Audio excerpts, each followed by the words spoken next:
नमस्कार, myself Kamal Kishor Bhatt and welcome to Kamal education point. Bharat का विदेशी मुद्रा भंडार यानी कि फॉरेक्स रिजर्व अपने रिकॉर्ड 600 बिलियन डॉलर की सीमा को पार कर गया है और ये पिछले 15 महीने में सबसे हाईएस्ट है। कभी हमारा फॉरेक्स 590, 595, इवन 599 तक गया है, लेकिन इस बार हमारा जो फॉरेक्स रिजर्व है वो 600 बिलियन डॉलर की सीमा को पार कर गया है। अभी करंट में 609 बिलियन डॉलर के आसपास की वैल्यू बताई जा रही है। क्या इतिहास में ये सबसे ज़्यादा है? तो ऐसा नहीं है। इतिहास में हमारा जो फॉरेक्स रिजर्व है एक बार वो हमारा 650 बिलियन डॉलर की सीमा को भी क्रॉस कर चुका है। तो फॉरेक्स रिजर्व सबसे पहले मैं आपको बताऊंगा क्या होता है और क्यों इसकी आवश्यकता पड़ दी। आखिर देशों को इंक्लूडिंग इंडिया क्यों ज़रूरत पड़ गई है विदेशी मुद्रा को अपने देश में स्टोर करने के लिए, और अगर हमारा फॉरेक्स रिजर्व बढ़ता है तो इसका क्या फ़ायदा होता है, घटता है तो इसका क्या नुकसान होता है, फॉरेक्स रिजर्व कैसे बढ़ता है कैसे घटता है, कौन इसको मेंटेन करता है। छोटी से छोटी हर एक जानकारी आज के सेशन में आपको मिलेगी, तो सेशन में अंत तक बने रहें। तो देखिए, आप देख सकते हैं, सबसे पहले मैं आपको बताना चाहता हूँ फॉरेक्स रिजर्व आखिर होता क्या है, इसमें क्या क्या चीज़ें रखी जाती है और इसकी आवश्यकता क्यों पड़ती है।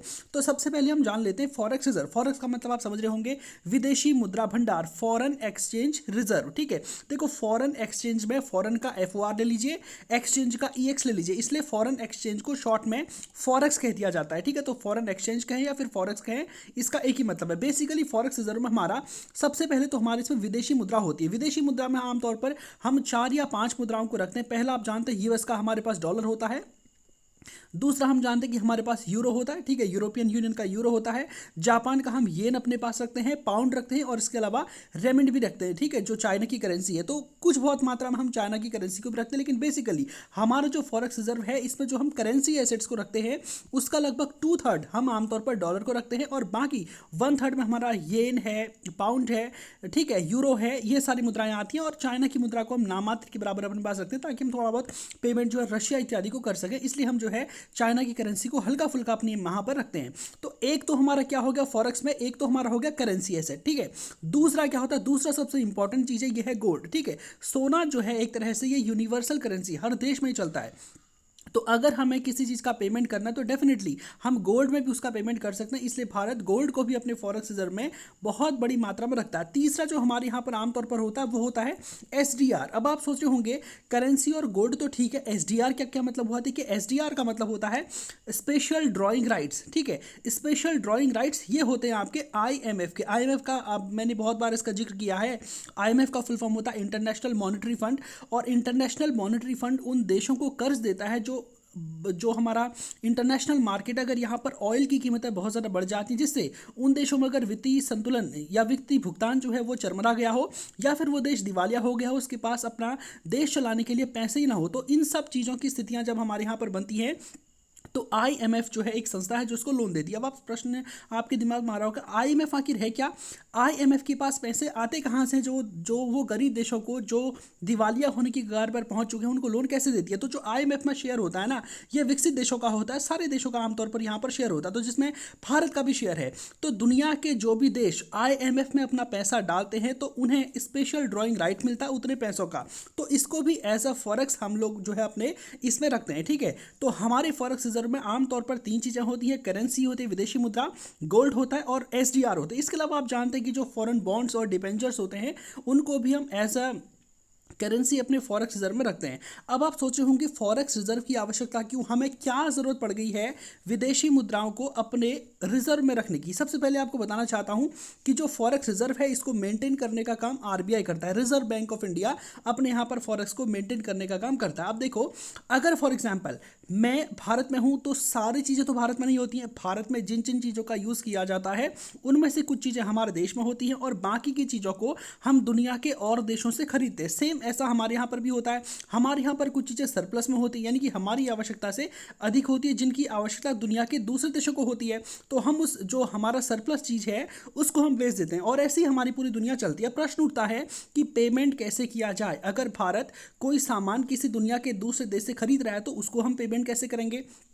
और अगर दुनिया के किसी देश को हम सामान बेच रहे हैं तो हम उसको पेमेंट कैसे करेंगे, क्योंकि हर देश की अपनी खुद की अलग अलग करेंसी है। तो ऐसे में जो विकसित देश हैं, बड़े देश हैं, जिनकी विश्वसनीयता है, जिनकी क्रेडिबिलिटी है, जैसे यूएस है, जापान है, और जो मतलब टॉप की अपनी आपकी इकोनॉमी है, ठीक है, जर्मनी हो गया, ये सारी इकोनॉमी क्या है, अपने आप में टॉप की इकोनॉमी है। तो यहाँ की जो करेंसी है इसे यूनिवर्सली एक्सेप्ट किया जाता है। सबसे ज़्यादा जो इसमें योगदान है वो डॉलर्स का है। तो अगर भारत कोई सामान किसी दुनिया के दूसरे देश से खरीदेगा तो उसको पेमेंट किस में करेगा, अपने फॉरेक्स रिजर्व में जो चीज़ें हैं उसमें से किसी चीज़ को उठा करके करेगा जिस जिस करेंसी की आवश्यकता उस देश को होगी। जैसे मान लीजिए हमने ईरान, ठीक है, ईरान से हमने कुछ सामान खरीदा तो हम उसको डॉलर में भी पेमेंट कर सकते हैं, यूरो, येन, पाउंड, जिसमें हमारी आवश्यकता हम उसमें उसको पेमेंट कर सकते हैं।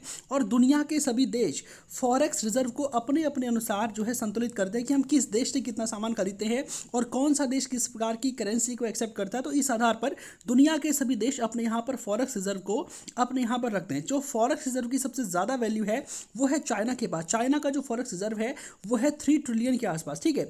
चाइना के बाद आप जानते हैं कि और भी दुनिया के देश हैं, ठीक है। इसमें भारत का जो स्थान है वो चौथे नंबर पर आता है। भारत का जो फॉरेक्स रिजर्व है दुनिया का 4th लार्जेस्ट फॉरेक्स रिजर्व। आप सोच रहे होंगे अमेरिका का तो इसमें नाम ही नहीं आया। देखिए अमेरिका आमतौर पर आप देखेंगे कि अमेरिका को फॉरेक्स रिजर्व रखने की जरूरत नहीं है, क्योंकि यूएस डॉलर अपने आप में पूरी दुनिया में चलता है। तो अमेरिका अपने ही डॉलर को कंजर्व रख के क्या करेगा, ठीक है। तो उसकी करेंसी तो पूरे देश में चल रही है, पूरी दुनिया में चल रही है, तो उसके लिए तो सब कुछ पूरी दुनिया हो गया।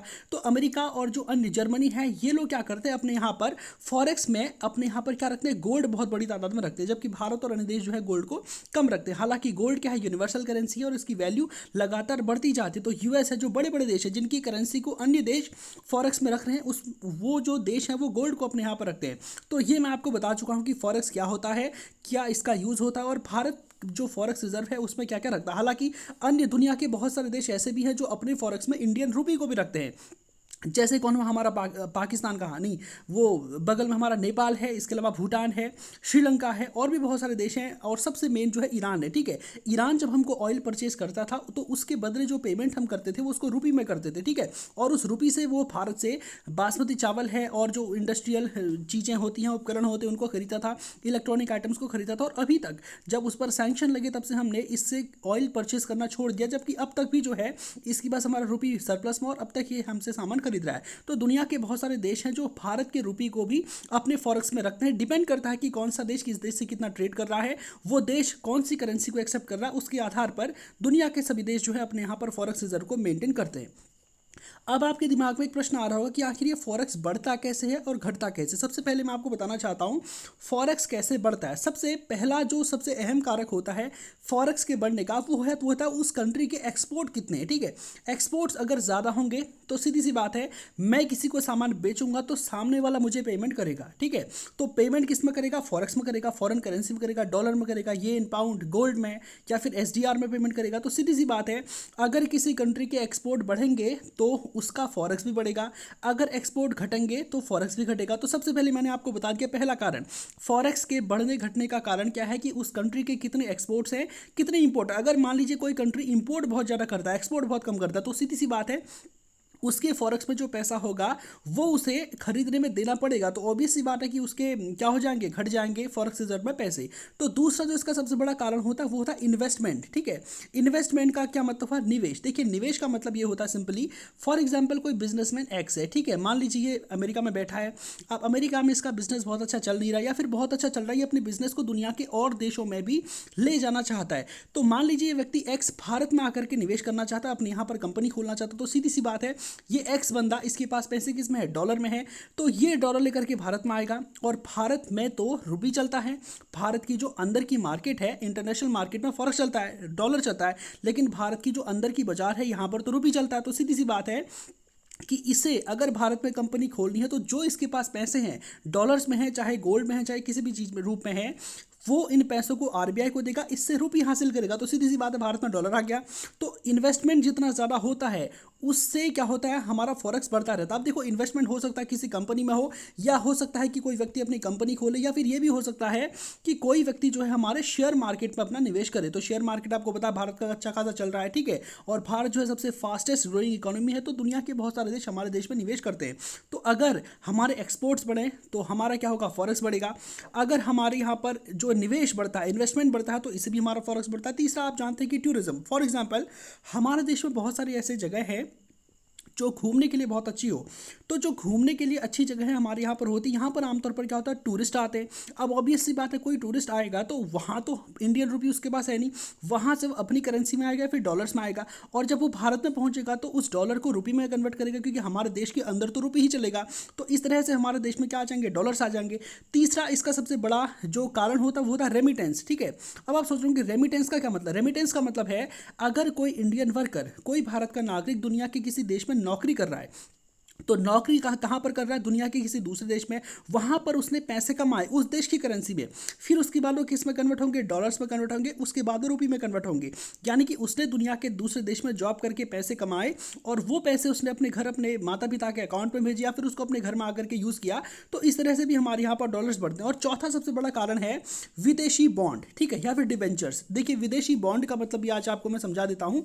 बॉन्ड का मतलब क्या होता है, देखिए जैसे भारत की सरकारें होती हैं, ऐसे दुनिया की बहुत सारी सरकारें होती, कभी कभार इनको क्या हो जाता है, राजकोषीय घाटा लग जाता है। ठीक है, राजकोषीय घाटा लग जाता है, या फिर कभी कभार क्या होता है, कोई दुनिया का देश है वो अपने यहाँ पर किसी एक विशेष प्रकार की योजना को संचालित करना चाहता है। जैसे मान लीजिए अमेरिका में किसानों को बहुत ज़्यादा घाटा हो गया, फॉर एग्जांपल, हालांकि हो नहीं रहा उनको घाटा, फॉर एग्जांपल उनको घाटा हो गया। अब अमेरिका की सरकार चाहती है कि हम अपने किसानों का लोन जो है पूरी तरह से माफ़ कर दें। अब उतने उनके पास पैसे है नहीं, तो वो क्या करेगा, तो अमेरिका की सरकार एक बॉन्ड जारी करेगी। बॉन्ड क्या होता है, सिंपली एक ऋण पत्र होता है, ठीक है, या फिर कोई और योजना हो किसी अन्य उद्देश्य से। तो जो दुनिया के अन्य देश हैं या फिर अन्य देशों के जो नागरिक है वो इन बॉन्ड्स को खरीदते हैं, जिसमें अमेरिकी सरकार वादा करती है कि हम आपको इतना रिटर्न देंगे। यानी कि अमेरिका की सरकार के पास पैसे नहीं है किसी योजना को संचालित करने के लिए, तो वो क्या निकालेगी, अपनी ट्रेजरी से बॉन्ड निकालेगी और ये कहेगी कि आप सभी देश जो दुनिया के हो, आप हमारा बॉन्ड परचेज कर लो, हम आपको इतने साल का इतना ब्याज देंगे, इतना हम आपको रिटर्न देंगे।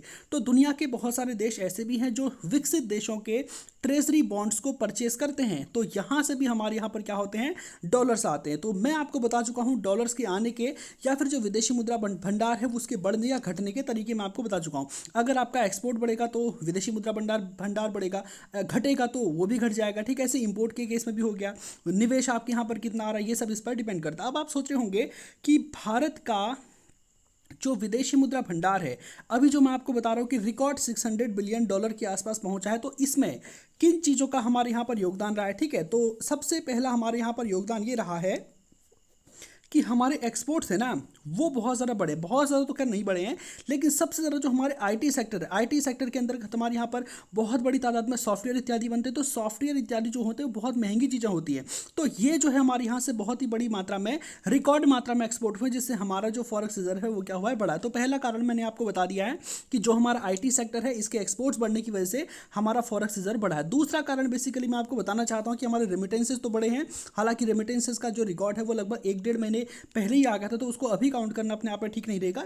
दूसरा जो सबसे मेजर कारण हमारे यहाँ पर है वो है यूएस की जो गवर्नमेंट है ना, यूएस की गवर्नमेंट ने अपने जो ट्रेजरी बॉन्ड है इसमें ब्याज की दर को कम कर दिया। अब आप सोच रहे होंगे कि यूएस की सरकार अपने ट्रेजरी बॉन्ड में ब्याज को कम कर रही है, तो इससे भारत का फर्ज कैसे बढ़ गया। देखिए यूएस हवा है, ठीक है, हवा दिखती नहीं है लेकिन होती हर जगह है। ठीक है, एक बात यूएस के बारे में आमतौर पर कहा जाता है, अगर यूएस छींकता है तो पूरी दुनिया को सर्दी हो जाती है। बिल्कुल एकदम जैसे बहुत ही बढ़िया कॉन्सेप्ट अपने आप में ये है। आमतौर पर क्या होता है कि दुनिया के सभी देश अमेरिका पर बहुत भरोसा करते हैं कि दुनिया के सभी देशों की इकोनॉमी डूब जाएगी, अमेरिका की नहीं डूबेगी, ऐसा लोगों का मानना है। हालांकि ऐसा नहीं है, अभी दुनिया के बहुत सारे देश अमेरिका से भी बेहतर प्रदर्शन कर रहे हैं। अमेरिका हो सकता है रिसेशन में चला जाए, लेकिन भारत और चाइना जैसे देश रिसेशन में ना जाए। ठीक है, तो अब एक्चुअल में क्या हुआ है कि दुनिया के सभी देश क्या करते हैं, यूएस के ट्रेजरी बॉन्ड में निवेश करते हैं। अब यूएस ने अपने ट्रेजरी बॉन्ड में रिटर्न जो है घटा दिए, ब्याज की दर घटा दी है। तो बहुत बड़ी तादाद में इन्वेस्टर्स ऐसे हैं जिन्होंने यूएस के ट्रेजरी बॉन्ड में से पैसा निकाल के भारत के शेयर मार्केट में डाल दिया। ठीक है, इस वजह से भारत में डॉलर्स आ गए और हमारे यहाँ पर जो फॉरेक्स रिजर्व है वो क्या हो गया, बढ़ गया। ठीक है, तो ये अपने आप में एक बहुत ही मेजर कारण है। इसके अलावा आपको बताना चाहता हूँ कि भारत में आजकल रिकॉर्ड मात्रा में इन्वेस्टमेंट हो रहा है। दुनिया के बहुत सारे देश भारत में निवेश करना चाहते हैं। क्यों करना चाहते हैं साहब, पहली बात तो हमारे यहाँ पर एक स्टेबल गवर्नमेंट अभी आपको देखने को मिल रही है। ठीक है, और दूसरा मैं आपको बताना चाहता हूँ कि भारत दुनिया का सबसे फास्टेस्ट ग्रोइंग इकोनॉमी है। भारत में क्या है, डिमांड है। अब देखो ऑब्वियस सी बात है, कोई व्यक्ति अपना रोजगार कहाँ पर खोलेगा? अगर किसी व्यक्ति को अपनी दुकान खोलनी है, चाहे यूएस हो चाहे यूरोप हो, कोई भी व्यक्ति अपनी दुकान वहाँ पर खोलेगा जहाँ पर बहुत ज़्यादा पॉपुलेशन डेंसिटी होगी, जहाँ पर आबादी ज़्यादा होगी। और आप जानते हैं कि भारत दुनिया की सबसे बड़ी आबादी वाला देश है। अगर कोई भी दुनिया का देश भारत में अपनी कंपनी खोलेगा तो उसकी कंपनी का जो सामान है, ऑब्वियस सी बात है, अगर भारतीयों के लायक होगा, उनकी आर्थिक वर्ग के अंतर्गत अगर वो सामान आ रहा होगा तो भारतीय उसको परचेज करेंगे। अगर वो क्वालिटी उसकी ठीक होगी तो डेफिनेटली परचेज करेंगे। तो दुनिया के सभी देश चाहते हैं कि वो भारत में निवेश करें, तो इस वजह से भारत में रिकॉर्ड मात्रा में निवेश आ रहा है। दूसरा, भारत में निवेश आने का सबसे बड़ा कारण हमारे यहाँ पर जो लेबर्स है ना, वो बहुत सस्ते मिल जाते हैं। बहुत अच्छे अच्छे जो एम्प्लॉयज़ होते हैं 10,000, 15,000, 20,000 रुपये सैलरी में जो है काम करने के लिए तैयार हो जाते हैं, ठीक है। और अगर अनस्किल्ड जो हों तो वो तो इससे भी कम में काम करने को तैयार हो जाते हैं। तो भारत में लेबर का सस्ता होना और इसके अलावा भारत की आबादी का बढ़ना, भारत का फास्टेस्ट ग्रोइंग इकोनॉमी होना, ये एक तरह से दुनिया की कंपनियों को आकर्षित कर रहा है भारत की ओर निवेश करने के लिए। और जब दुनिया का कोई देश भारत में निवेश करेगा तो वो बिलियंस ऑफ डॉलर का होता है और उस निवेश की वजह से भारत का जो फॉरेक्स रिजर्व है डेफिनेटली वो आपका बढ़ेगा। तो ये मैं आपको बता चुका हूँ फॉरेक्स रिजर्व क्या होता है, इसके बढ़ने या घटने के क्या कारण होते हैं और इसको मेंटेन कैसे किया जाता है। इसको मेंटेन उस देश के जो सेंट्रल बैंक है उसके द्वारा, यानी कि भारत का सेंट्रल बैंक कौन है? आरबीआई है। तो आरबीआई के द्वारा हमारे देश में फॉरेक्स रिजर्व को मेंटेन किया जाता है। और ये सब जो फॉरेक्स रिजर्व है इसको मेंटेन करने के कारण मैं आपको बता चुका हूँ। आपके दिमाग में एक प्रश्न आ रहा होगा कि चाइना का फॉरेक्स रिजर्व है 3 ट्रिलियन, ठीक है। इंडिया की टोटल इकोनॉमी कितनी है? 3.75 ट्रिलियन, यानी कि जो चाइना का फॉरेक्स रिजर्व है ना, वो भारत की पूरी इकोनॉमी के बराबर है। तो क्या बहुत बड़ी तादाद में फॉरेक्स रिजर्व का होना अच्छी बात है? देखिए, अगर आपके पास फॉरेक्स होगा तो सीधी सी बात है, आपके सामान के खरीदने की कैपेसिटी आपकी उतनी ही बढ़ जाती है। लेकिन आने वाले समय में आप देखेंगे कि क्या भारत चाइना के फॉरेक्स रिजर्व को बीट कर सकता है? डेफिनेटली। देखिए, भारत आसानी से चाइना के फॉरेक्स को बीट कर सकता है, क्योंकि कुछ समय के बाद आप देखेंगे, लगभग आज से 20 से 25 साल के बाद आपको दुनिया का परिदृश्य बिल्कुल बदला हुआ दिखाई देगा। चाइना को फॉरेक्स रखने की ज़रूरत ही नहीं पड़ेगी, ठीक है। क्योंकि चाइना की जो करेंसी युआन है ना, ये आने वाले समय में बहुत ही ज़्यादा इंपॉर्टेंट होने वाली। खासतौर पर अगर ब्रिक्स कंट्रीज अपनी खुद की करेंसी लाते हैं तो युआन की वैल्यू बहुत बढ़ेगी। इसके अलावा दुनिया के बहुत सारे देश अब युआन में पेमेंट देने लगे हैं, जैसे कि आप जानते हैं रशिया युआन में पेमेंट लेता है, ठीक है। इसके अलावा ईरान है, पाकिस्तान है और गल्फ कंट्रीज, बहुत सारे दुनिया के ऐसे देश हैं जो अब कहीं ना कहीं युआन में पेमेंट लेने लगे हैं। तो इसलिए अगर युआन में पेमेंट करके चाइना का काम बन जाएगा तो फालतू में वो यूएस के डॉलर्स को अपने देश में क्यों लाने देगा, यूरोपियन कंट्रीज की मुद्रा को अपने यहाँ पर क्यों लाने देगा। तो वो भी जो है, जिस तरह से अभी यूएस कर रहा है अपने यहाँ पर गोल्ड को ही फॉरेक्स में रखने का, तो कुछ समय बाद ऐसा होगा कि चाइना भी अन्य देशों की मुद्राओं के स्थान पर गोल्ड को अपने यहाँ पर प्राथमिकता देगा। और उसकी मुद्रा अगर खुद ही विदेशी मुद्रा के रूप में यूज़ होगी तो वो 3 ट्रिलियन की विदेशी मुद्रा क्यों रखेगा। हालांकि आने वाले समय में आप देखेंगे कि भारत की मुद्रा भी आगे बढ़ेगी और जो है भारत की मुद्रा भी जब दुनिया के अन्य देशों में चलने लगी तो उसके बाद भी भारत को भी बहुत बड़ी तादाद में फॉरेक्स रखना जो है जरूर नहीं होगा। लेकिन फिर भी आप देखेंगे कि भारत की मुद्रा जो रुपी है, इसको कभी भी ईयू अपने यहाँ एंट्री नहीं लाने देगा। आप जानते हैं कि जो यूएस है वो अपने यहाँ पर एंट्री नहीं लाने देगा, क्योंकि ये देश क्या है, विकसित हैं और ये कभी नहीं चाहते हैं कि इनकी मुद्रा का मूल्य घटे। ये अपनी ही मुद्रा में व्यापार दुनिया के साथ करना चाहते हैं और भारत का अधिकांश ट्रेड आप देखेंगे कि इन्हीं देशों के साथ होने वाला है। हालांकि गल्फ कंट्रीज़ के साथ भी हमारा ट्रेड होगा और वो हमारी अपनी ही मुद्राओं में होगा। तो जो हम उनको बेचेंगे उससे ज़्यादा का तो हम उनसे तेल ही खरीद लेंगे, तो उनकी बहुत बड़ी तादाद में मुद्रा हमारे यहाँ पर आ जाएगी, जिसको ये लोग रखेंगे नहीं, ठीक है। तो यही सब कुछ होने वाला है। उम्मीद करते हैं कि आने वाले सेशन में, आने वाले समय में जिस तरह से चाइना की इकोनॉमी अपने आप में बढ़ रही है, जिस तरह से चाइना की जो करेंसी युआन है वो लगातार बढ़ती ही जा रही है, उसकी जो विदेशी मांग है वो लगातार बढ़ती जा रही है, ऐसे ही इंडियन रुपये की भी बढ़े। तो आज के सेशन में जो भी क्वेरी हो कमेंट सेक्शन में डेफिनेटली जवाब दें। तो आज के सेशन को ही पे समाप्त करते हैं। धन्यवाद।